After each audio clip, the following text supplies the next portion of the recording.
20 цент. Лондондағы мешітке жаңа имам тағайындалады. Имам қалаға бару үшін үнемі бір автобусқа мініп, бір шопырға дәл келеді екен. Бір күні шопыр билеттің артық ақшасын имамға қайтарып жатып, 20 цент артық қайтарады. Имам ақшаның артық берілгенін орнына отырғанда ғана байқайды. Ішінен 20 цент түк емес. Ақша деп те айта алмайсың, шопыр мұндай тиын-тебенді санамайтын да шығар.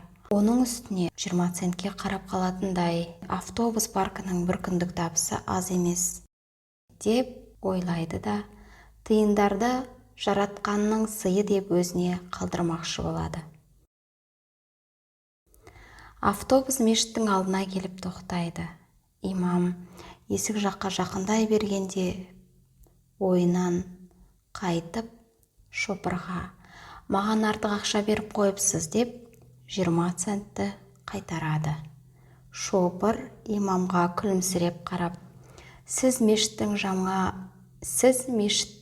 жаңа имамы боларсыз, солай ма? Негізі көптен бері мешітіңізге кіріп, дініңіз ислам туралы мағлұмат алу үшін сізге жолықпақшы едім. Ақшаны әдейі артық бердім.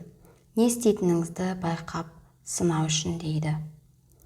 Үлкен жауапкершілік жүгін арқалап, автобустан түскен имамның жүрегі көпке дейін дүрсілдеп тоқтамайды.